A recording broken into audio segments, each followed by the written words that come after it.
തൃശൂരിലെ യൂത്ത് കോൺഗ്രസ് നേതാവ് VS സുജിത്തിനെ police സ്റ്റേഷനിൽ വെച്ച് ക്രൂര മർദ്ദനത്തിന് ഇരയാക്കിയ സംഭവത്തിൽ കൂടുതൽ വിവരങ്ങൾ പുറത്തുവരും. ഈ കസ്റ്റഡി മർദ്ദനം ഒതുക്കാൻ പോലീസ് പണം വാഗ്ദാനം ചെയ്തെന്ന് മർദ്ദനമേറ്റ സുജിത്ത് വെളിപ്പെടുത്തി. സുജിത്തിനോടും പ്രാദേശിക നേതാവ് വർഗീസ് ചൊവ്വന്നൂരിനോടും 20 ലക്ഷം രൂപ വരെ പണം വാഗ്ദാനം ചെയ്തെന്നാണ് വെളിപ്പെടുത്തൽ. ഒപ്പം വന്ന് പോലീസ് ഡ്രൈവറായിരുന്ന സുഹൈറും തന്നെ മർദ്ദിച്ചെന്നും അയാൾക്കെതിരെ ഇതുവരെ കേസൊന്നും എടുത്തിട്ടില്ലെന്നും സുജിത്ത് പറയുന്നുണ്ട്. പണം വാഗ്ദാനം ചെയ്തപ്പോൾ നിയമത്തിന്റെ വഴിയിൽ കാണാമെന്ന് തിരിച്ചു പറഞ്ഞതോടെ ഉദ്യോഗസ്ഥർ പിന്തിരിയുകയായിരുന്നു. ഇപ്പോൾ റവന്യൂ വകുപ്പിലാണ് സുഹൈർ ജോലി ചെയ്യുന്നത്. മർദ്ദിച്ച 5 പേർക്കെതിരെയും നടപടി വേണമെന്നാണ് സുജിത്തിന്റെ ആവശ്യം. വഴിയരികിൽ നിന്നിരുന്ന സുഹൃത്തുക്കളെ പോലീസ് ഭീഷണിപ്പെടുത്തുന്ന കണ്ടതിനെ തുടർന്ന് അതിന്റെ കാരണം തിരക്കാൻ ശ്രമിച്ചതാണ് സുജിത്തിനെ ക്രൂരമായി മർദ്ദനം ഏൽക്കാൻ കാരണം. പ്രതികൾക്ക് രക്ഷപ്പെടാൻ പഴുതുകൾ ഏറെ ഇട്ടുകൊണ്ട് കേസിൽ ദുർബല വകുപ്പുകളാണ് ചുമത്തിയിട്ടുള്ളത്. ലോക്കപ്പ് മർദ്ദന ദൃശ്യങ്ങൾ പുറത്തു വന്നിട്ടും ചുമത്തിയത് 1 കൊല്ലം തടവ് ലഭിക്കാവുന്ന കുറ്റം മാത്രമാണ്. IPC 323 പ്രകാരം കൈകൊണ്ട് ഇടിച്ചു എന്ന വകുപ്പ് മാത്രമാണ് ചുമത്തിയിട്ടുള്ളത്. 4 പോലീസുകാരുടെയും പ്രൊമോഷൻ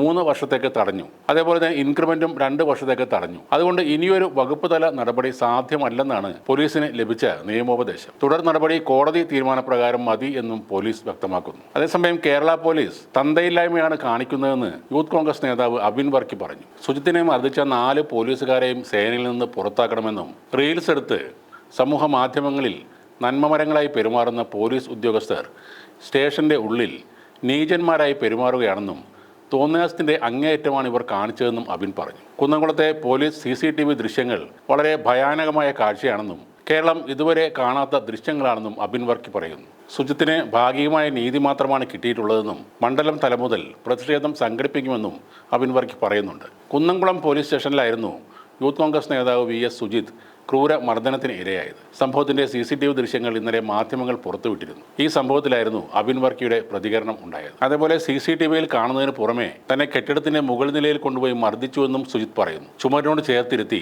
കാൽ നീട്ടി വെപ്പിച്ച് കാലിനടിയിൽ ലാത്തിക്കൊണ്ട് തല്ലിയതിനു ശേഷം നിവർന്നു നിന്ന് ചാടാൻ പറഞ്ഞു. അങ്ങനെ 15 റൗണ്ടെങ്കിലും ചെയ്യിപ്പിച്ചു. വെള്ളം കുടിക്കാൻ ചോദിച്ചെങ്കിലും തന്നില്ല. പിന്നീട് താൻ മജിസ്ട്രേറ്റിന് മുന്നിലാണ് പോലീസ് മർദ്ദനത്തെക്കുറിച്ച് തുറന്നു പറഞ്ഞതെന്നും ശരീരം അപ്പോൾ മോശം അവസ്ഥയിലായിരുന്നുവെന്നും സുജിത്ത് പറയുന്നു.